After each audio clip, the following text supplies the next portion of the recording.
Welcome to PTU Barbell episode 9. Today we have Jack Toczydlowski. He's a former MMA athlete fighting through BAMMA and Cagewarriors, and also a well-established powerlifter, and has some great totals for us to talk about today. So welcome, Jack. Thanks so much for having me on, guys. Very much appreciate it. That's all right, man. I've been following you for a while and seen you smashing it. So why not get you on? You can talk about your move up the ranks, because I saw did a little bit of stalking last night on your BAMMA and Cagewarriors. And you was a lot smaller and a lot leaner back then. Yeah, I was definitely quite a bit smaller, man. So like all of my professional career for the welterweights is 170 pounds, so 77.1 kg, I think, or something like this. Yeah, with MMA, you get a pound tolerance, right? Unless it's a title fight, you get a pound kind of leeway. So I've never actually, I pretty much always weighed in like 171 on the dot, just to just about make it. And I was cutting quite a lot of weight, because I would walk around probably anything around like 90 kg, cutting down to 77. So it was a fairly big cut. And for MMA standards, I was, for the weight class, I was probably one of the bigger guys for the class. But it's funny how quickly that changes when you change the sport. And like I felt like maybe a bit of a big guy in MMA, and then I think my first ever powerlifting meet, I realized I'm probably one of the smallest guys in the room. and you quickly realize that there's like sort of levels to size and strength and stuff, right? So yeah. But I was for welterweight, I was a pretty big guy. Wicked. Where did your training career start? So when did you get into what age did you get into training? What brought you into MMA, and what led you into powerlifting? So like my first ever experience with training martial arts was like very unoriginal, I feel like, with a lot of kind of kids growing up in the 90s. So I was born 1981, so like 90s was kind of childhood and teens, right? And my parents took me to a martial arts class, like when I was a kid. But it wasn't quite, I think, what I wanted to do at the time. Didn't really enjoy it. I stuck with it for maybe about a year, and then it fizzled out. And then probably about like 15, 16, I actually wanted to do it. And then I started training on my own accord, and started training things that I really enjoyed more. And I started competing. At the time, it was like Kyokushin Karate. So it's like a pretty weird thing to explain to someone who's not seen it. So it's kind of full contact, in a sense that you punch and kick full power. You can kick them in the head, you can knee them in the head, like grabbing the head, pulling down to the knees allowed and stuff. But you can't punch the face, right? You fight bare knuckles, but you can't punch the face. So effectively, you have these two guys just standing like face to face, punching the shit out of each other's bodies and trying to kick each other or knee each other in the head, which is quite good, I think, in terms of, like it can be character building, but probably not the best tactics. Just kind of like a tank, just keep moving forward and stuff. So what was the sport or the organization? What was that called? Kyokushin Karate. Okay. There's a few federations that do it. Kyokushin, Oyama. There's like a few different federations that do it, but the competition style would be called knockdown karate. And I think they call it knockdown because if you knock someone down with a headshot or a body shot, the fight's over. So it counts like a TKO. It's a stoppage. And then probably I started hearing probably about, at the time that wasn't MMA, at the time that would have been called Vale Tudo or No Holds Barred. So I first started hearing about this probably in like my late teens. And I thought like, wow, this is so fucking cool. And, like I read a few articles. I haven't even seen any fights at the time. It was more like just reading some articles and hearing about this guy, Hoist Gracie, that, came out of nowhere and started like tying people up in pretzels and shit. And I was like, wow, this is so awesome, man. Like I really want to do that one time. But there was nowhere to do it at the time. There wasn't, at the time when I first heard about this, like in Poland, there weren't any gyms that would, focus on this. They're like traditional martial arts gyms, boxing gyms, obviously wrestling gyms, but no gyms that would kind of blend it, into like an MMA or a Vale Tudo style. And probably like in my early 20s, I think they started popping up a lot more. I joined one, I think like probably when I was about 19, 20 years old, I think, something like this. And loved the training, really enjoyed everything about this. And I knew I definitely want to fight. There wasn't a pro scene to speak of at the time in Poland, but it already was in UK. So like in UK, there were already shows like Cage Rage. They were pretty big. At the time, they had shows in Wembley Arena, so that was a big deal. And I think halfway through uni, I decided like I want to fight pro. Like this is what I want to do. I want to turn professional. I want to fight. This looks like so much fun. And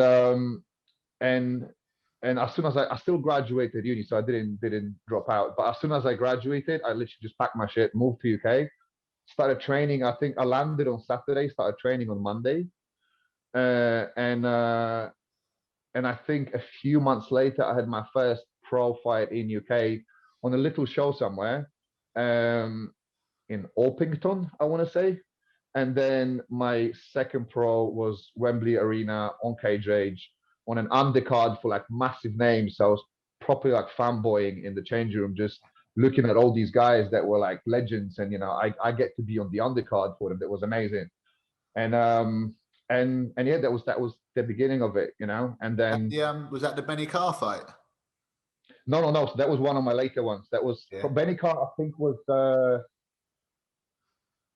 shit, I can't remember, but it was the one I'm talking about now would have been 2005, Cage Rage 20, I think. So like a really long time ago. And Benny was, you know, nearly 10 years later. I think something like 6 or 7 years later than that, right? So yeah, Benny was more towards the end of my career. That's what I was trying to find on YouTube about you. Yeah, so yeah, Benny was more towards the end of my career, and yeah, that was I love the fight again. Like BAMMA was such an amazing show, and they really looked after fight as well. Like one of my sort of probably most I don't know, like sort of most powerful recollections about this would be the fact how much they looked after us, you know. And it didn't matter if you were first name on the card or the main event. Like everyone got like proper rock star treatment, so that was really cool. Cool. Did you join a fight team when you you left uni and you went pro? Did you join a fight team? Did you fight out of a fight school, or did you do it all? I did. So I trained at the time. My first gym in London was in UK was London Shoot Fighters. I trained and fought out of there for I think my first 4 years of pro career. But most of my career, like the second half and most of it, I spent with Team Titan, also fighting out of London. I think can't remember exactly what the dates now would be, but definitely most of the time at Team Titan and the guys that I trained with over there. Some of them still fight, obviously. Would have been like I've made some really amazing friends there.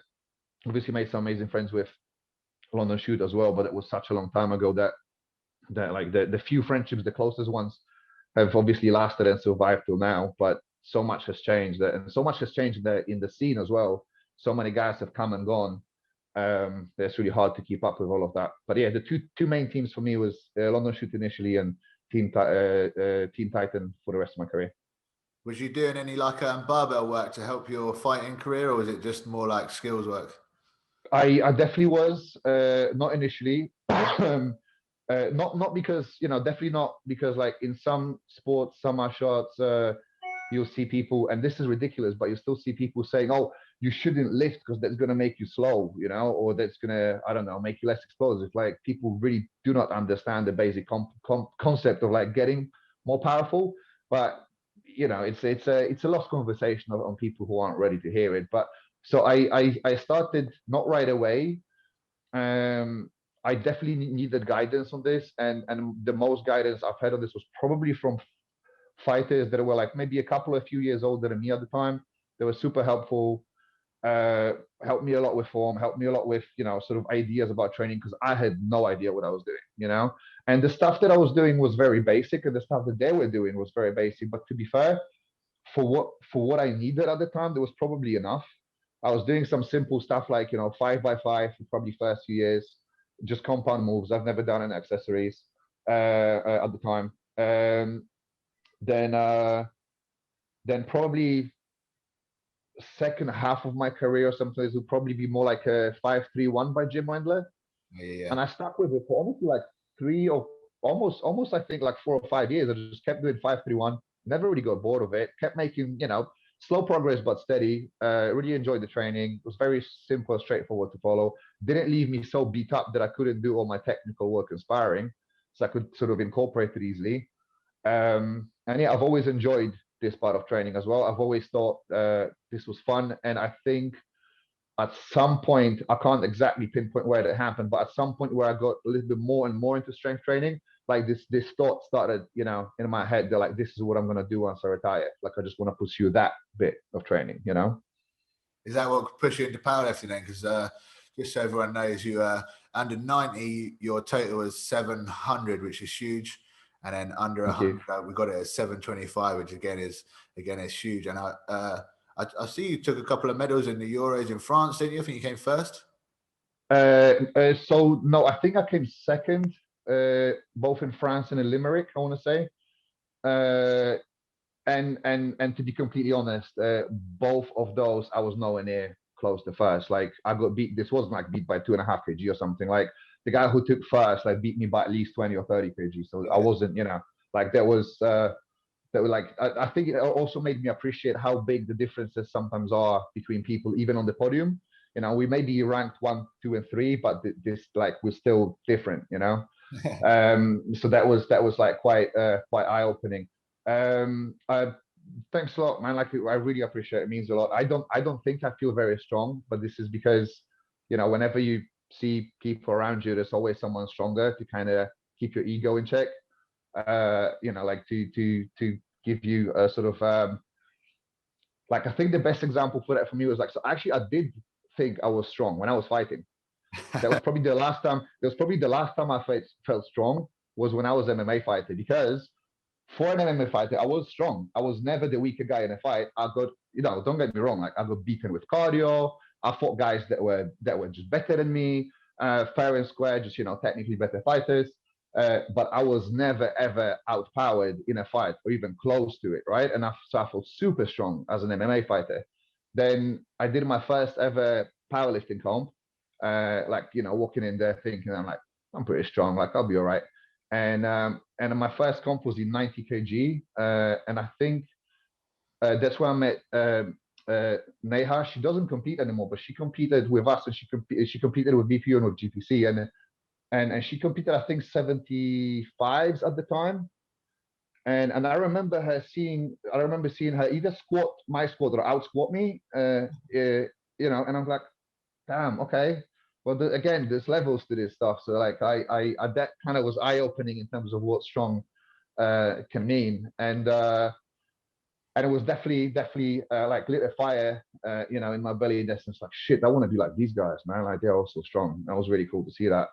And now the person that would regularly keep me in check, not because he wants to, it's just because he's so fucking strong, is one of the guys I train with, who's ABPU lifter, hoping to see him competing in 110s in Euros, who last time we had a chance together to squat together, he squatted 372.5 in reps. Who's that? Tommy Inglis. He's competed in Limerick as well, but had a terrible run, bombed out on the first day and stuff. So like, didn't have the best time there, but he's you know, quite a bit more experienced now, and has a lot more sort of competition experience, because I think this is what sort of hurt his performance in Euros. Yeah, but guys, insanely strong, and I think last time he competed in hundreds with me in Alan Collins, and I think he totaled 710 ABPU in hundreds, and you know, now it's in 110s. Like, realistically speaking, we're looking at like 800 plus probably next time he's competing. So this definitely is something that keep me in check if I ever feel too strong, you know. Yeah, man. And so obviously your first comp was, you did it, I think your total is around 555 from what I can get off the internet. That's so right. In the last 5 years, you had like 170 kilo increase, which, like, that's actually fucking good going over 5 years, because thank you. Normally you're looking at 20 to 30, maybe 50 kilos if you're lucky over a year. but obviously, if you've done 170 kilos, so how have you gone from that in the last 5 years? Is it consistency, or like you say, training partners, or is it a mixture of everything? So definitely a mixture of everything. If I can say anything about progress, that mine has been anything but linear, because like I've added a little bit like between the first few comps, but then I want to say I had like 2 years in a row where I think over the space of 2 years, and it was like over 4 or 5 competitions, my total has increased by maybe 5 kg over all of that period. And then all of a sudden,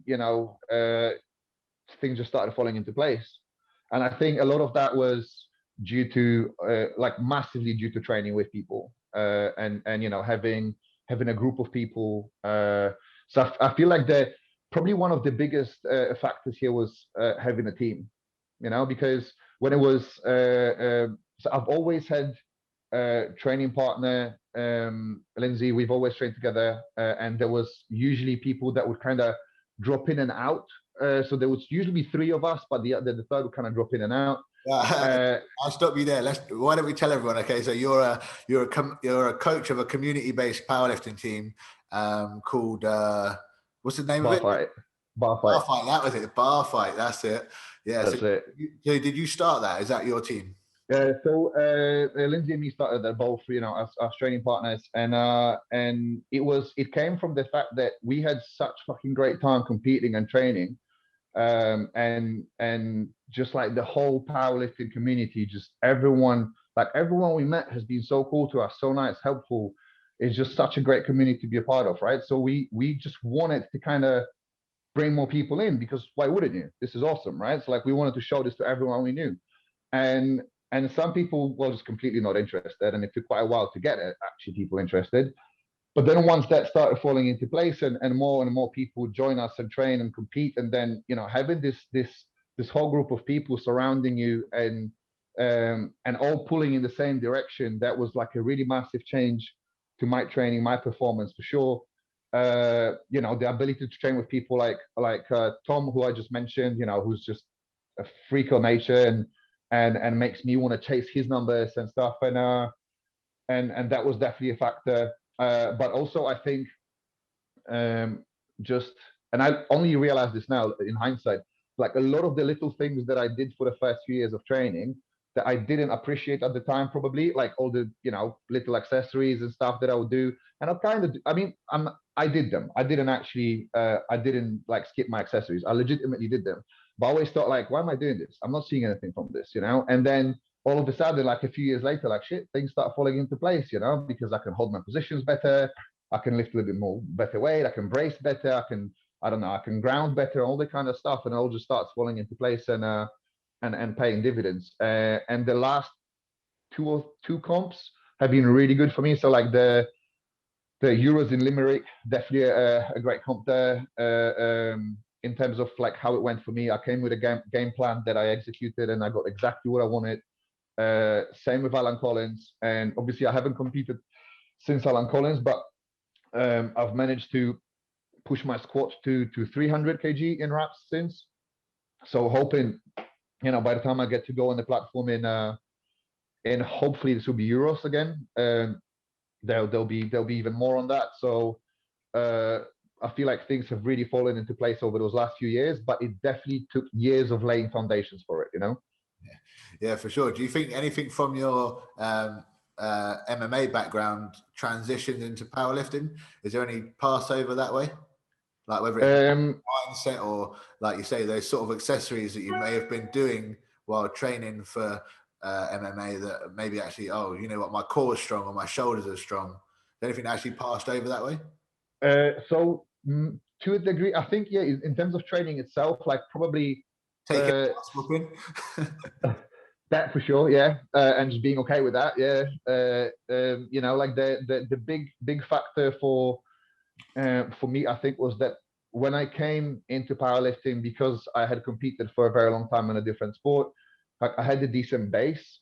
So obviously I wasn't strong in a powerlifting sense, because like I said, like there's heaps of people that are stronger than me, but I came with a decent amount of muscle mass, decent level of conditioning, decent level of mobility. So so I didn't feel like there was a whole lot of sort of stuff to work on before I could start learning technique. So I was in a decent place to start learning technique and just getting stronger.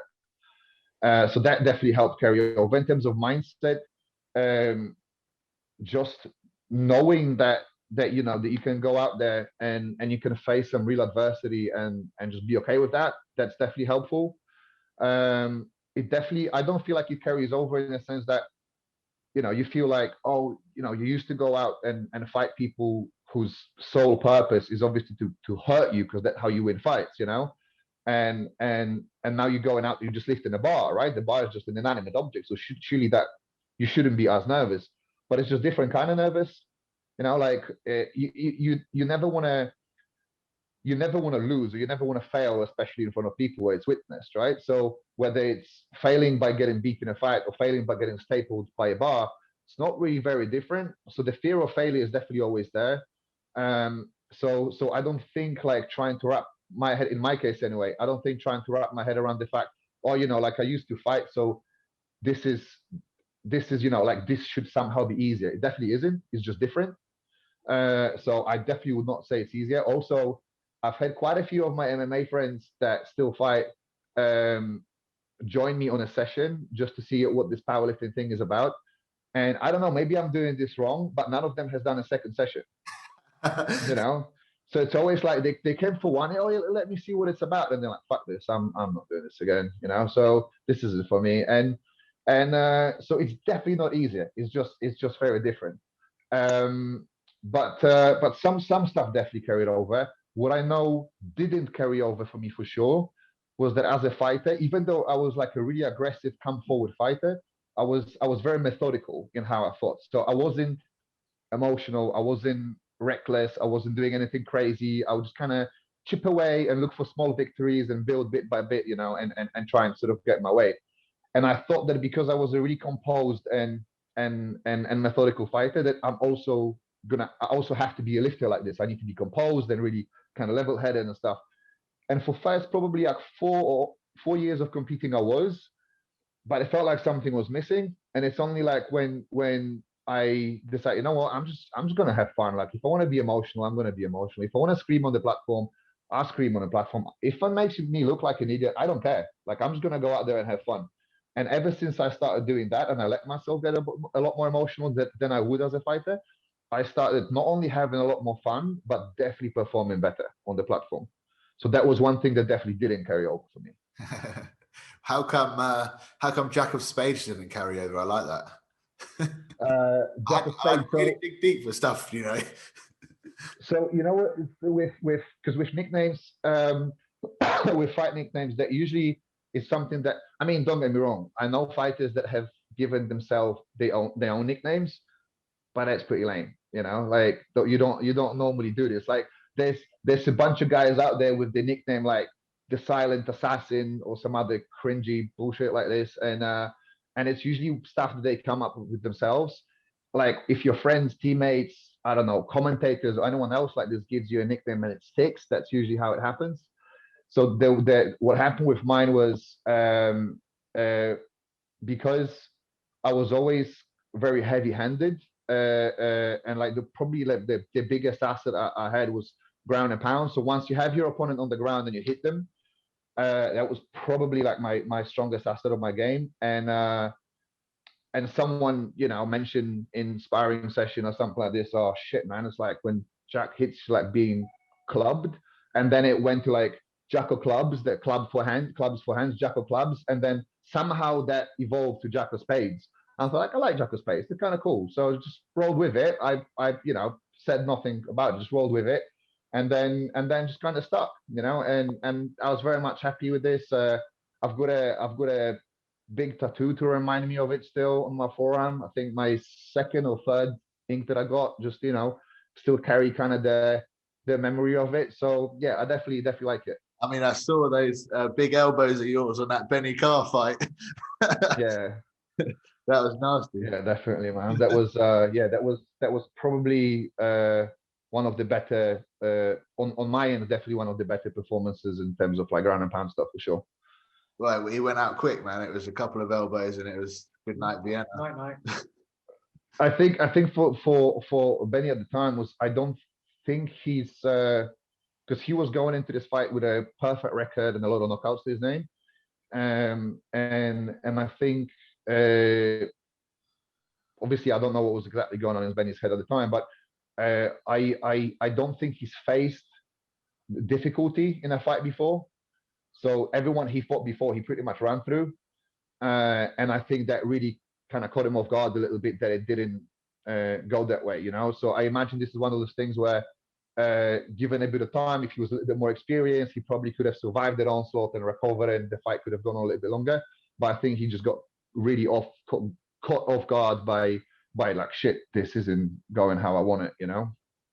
What was your biggest lesson from your losses? You had a couple. Yeah. I think probably. Did you make I any would say afterwards as well? You know, did you? Yeah. This is lacking. I need to work on this. Yeah, so I definitely have made adjustment after each of the losses, and some, you know, some of those adjustments stuck better, or I did a better job at them than others, obviously. But I think like my biggest lesson, and I imagine that was probably a similar experience like Benny had with me. My biggest lesson was, 3-0 at a time, going out to a fight, and just because I hadn't been beat at the time, in my head I thought I'm unbeatable, you know. And it's just like this kind of idea in your head that, yeah, like I'm the shit. And then I fought a guy who was a lot more experienced than me, a lot better than me at the time, and in hindsight I wasn't ready, but in my head my ego told me I was. And the guy's name is Aaron Wilkinson, an amazing fighter from Manchester, really, really great guy, and a extremely skilled fighter. And I had a very much kind of an experience like Benny did with me, when things went. Initially, I thought like I'm doing great, like I'm gaining ground, you know, I'm moving forward, and then like things went wrong quickly. I got caught with a guillotine, and I was just caught in so deep with it that I just completely couldn't fight my way out of it. And I think that was a lesson, like, one, be humble and calm down a little bit, and kind of, you know, don't be reckless. And two, just like be a little bit more critical of your own ability, you know, and where you legitimately are in the sport and stuff. And then all the other stuff that I would learn, it would usually be stuff like, you know, every time you lose is because something got exposed, right? Whether it's, you know, maybe you didn't keep your hands high enough, maybe you made a technical mistake. But I've definitely had fights that hurt, where my weight cut hurt my performance as well. So this is something that I didn't actually learn properly in my career, but in hindsight, I probably would have done better fighting in a heavier weight class, in a middleweight class, rather than cutting all the way down to welterweight. Reason why I didn't is because I'm short. I was a short welterweight, and I would be a very short middleweight. So I thought, all right, well, I'm short, and, you know, like, I'm heavy-handed, but speed isn't my asset. So do I want to fight tall guys and be at the end of their jab all night? So probably not. And this is why I was cutting down to welterweight. But in hindsight, I probably would have been better off staying at a heavier weight class, fighting middleweights, where I definitely wouldn't be outpowered still. I could hold my own. These guys wouldn't have been as fast as the welterweights were, and as sort of cardio based, and, you know, the work rate, like, keep up the insane work rate.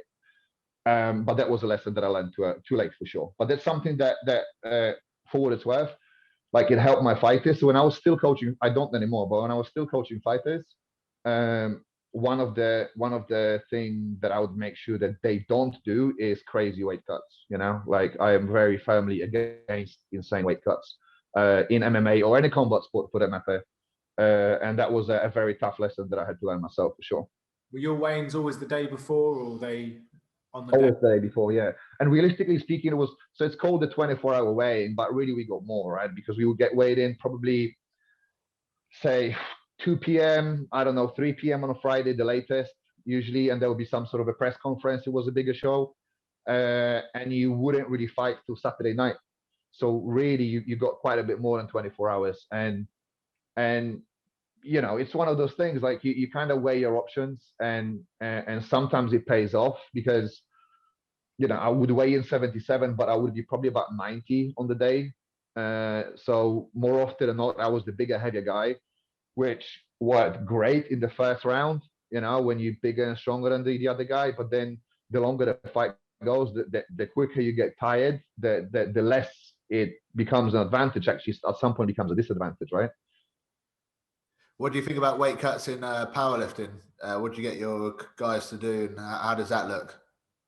So, because pretty much all of our guys on the team have very much, normal life sort of outside of powerlifting, right? Like, like I live and breathe powerlifting. This is just what I want to do all the time, and this is what I commit most of my time to.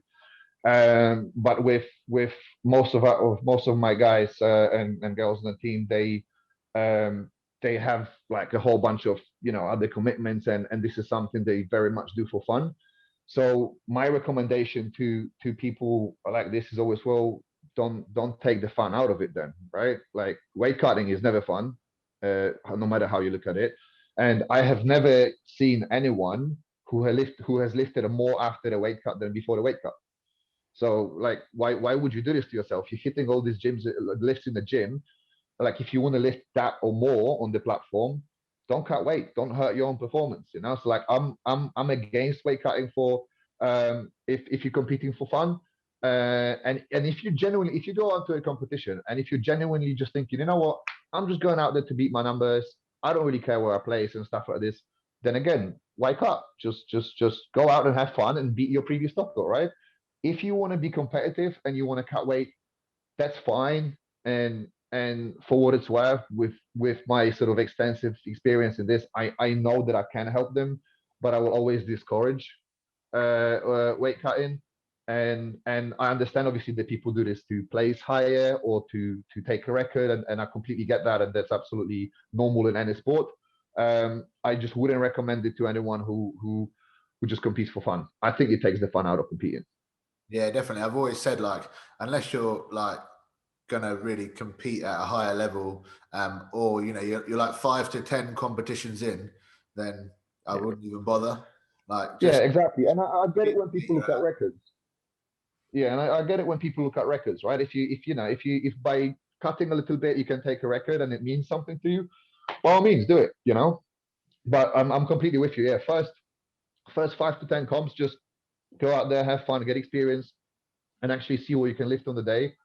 And I feel like if you cut every time as well, you don't really know how strong you are, because you always keep hampering that strength with the weight cut. And I've seen people do that so many times, man. Like I see them have great prep, smash their lifts in the gym, and you go out there, you set yourself up in your head for a certain total, certain numbers that you want to hit, but you're forgetting that the gym lifts that you did were like 5 kg higher body weight, right? And it's gonna matter on the day. So yeah, I definitely wouldn't recommend it. If I get it to increase competitiveness, but anyone who competes for fun, I think it's a waste of time. Here's a question for you. What would you choose? A first round knockout, a last minute ground out submission, or a PB to take first place at a powerlifting comp? Oh, now it's going to be a very easy choice. Definitely a powerlifting PB in a comp, for sure. I would have definitely given you a different answer, at the time when I was still a fighter. And in hindsight, at the time, and I don't know how honest of an answer that would have been, to be honest. Now, at the time, I probably would have said something like, "Oh, like last minute round of victory, because this is like the victory that tastes best and stuff." But really, a lot of that stuff that people say like this at the time when they fight, and I get it, you need to sort of keep up a certain appearance and and whatnot. No one really wants this. Everyone just wants to go out there, score, win as quick as they can, and go home, or like to an after party or whatever it is they do, right? No one wants to really be in that cage for 15 or 25 minutes if it's a title fight, and spend the night in a hospital, getting stitches and CAT scans and X-rays and stuff, right? So I think there's like a lot of people giving you an answer to this are probably going to be a little bit dishonest in some way or another. But for now, I'll definitely say a powerlifting PB. I feel I feel like I definitely found, you know, kind of where I want to be, where I want to compete. So this is definitely something for me now. Was you an after party guy, you know, with the vodka and all that, being Polish? Yeah, actually, not so much, you know, like probably because of kind of the face first, guns blazing fighting style means that like I did need stitches or X-rays quite frequently after win, lose or draw, and I remember spending nights in a hospital with my opponent, both of us, you know, regardless of the result. So not so much for an after party guy, but I think. I think my main thing would be just food after, man, and that hasn't probably changed much.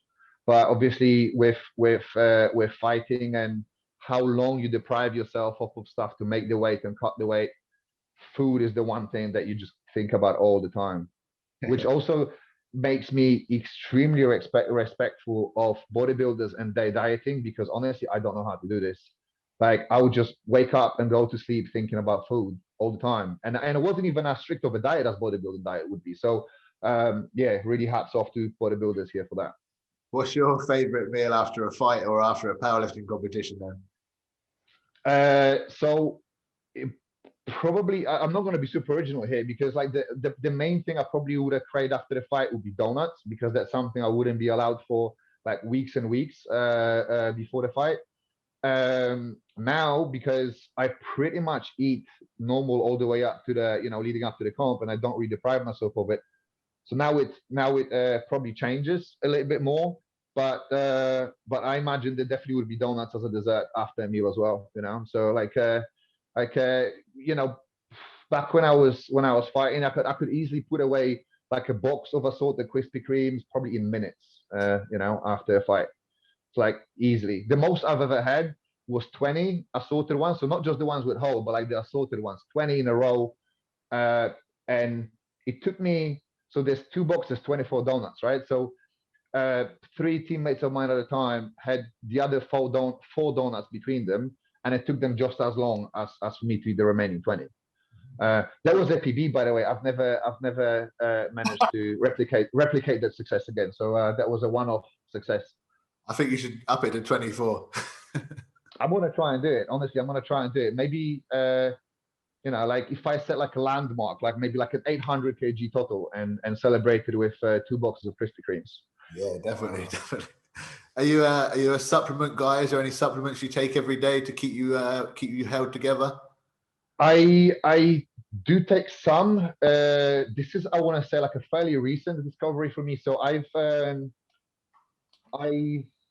heard of this brand.